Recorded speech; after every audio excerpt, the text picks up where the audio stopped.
Ola, son Lucas González, alumno de primeiro de bacharelato B, e vou falar sobre o libro As Gratitudes, unha obra de Delphine de Vigan, unha autora francesa nada en 1966 que escribiu varios libros, entre eles este. Escollín ler este debido a que falaronme moi ben del e, para min, non foi ningún erro lelo. En sí, trata sobre unha muller chamada Mitcha que ten unha enfermidade chamada afasia. Esta enfermidade produce que ela teña dificultades ao falar, xa que é parecida ao Alzheimer e fai que ela vaya olvidando as palabras.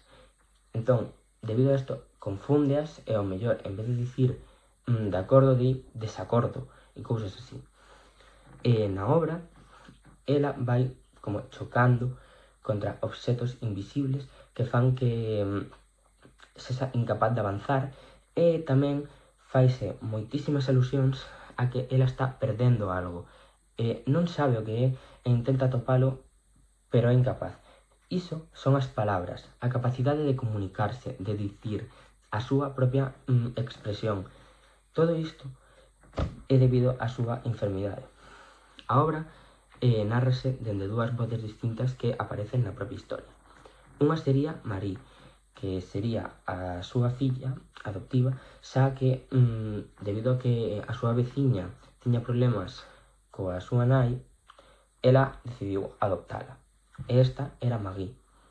A segunda voz sería a de Jerome, que sería o logopeda que traballa na residencia onde ela está debido á súa condición.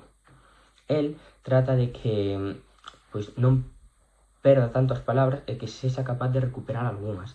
Sen embargo, esta é unha tarefa moi, pero que moi difícil. O libro é un conxunto de silencio, sororidade, recordos. Todo iso está moi ben expresado nesta obra.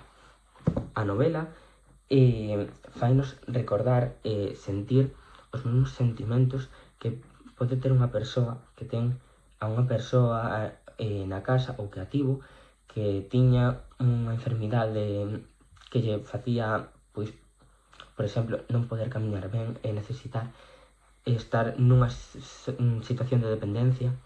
Todo isto fainos recordar eses sentimentos con esas persoas e, ademais, ten unha finalidade didáctica moi boa que é a de ser agradecidos. Non só agradecer o que nos dan, senón que nos facelo de volta. Agradecer todo iso que nos deron, todo iso que nos brindaron esas persoas antes da súa morte. Na miña opinión, este é un libro moi bonito e que todo o mundo debería ler.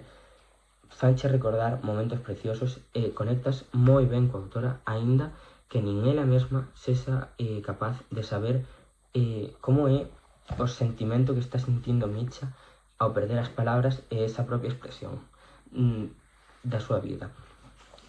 Eu recomendo, xa que é unha lectura moi, pero que moi curta, lese nunha tarde, é moi sinxela, non usa palabras en termos complicados e, ademais, a súa forma de estar escrito fai que sexa moi, pero que moi levadeiro. Así que, na miña opinión, todo o mundo debería lelo, xa que non é para nada unha pérdida de tempo. Isto foi todo no meu Booktuber e grazas por escoitar.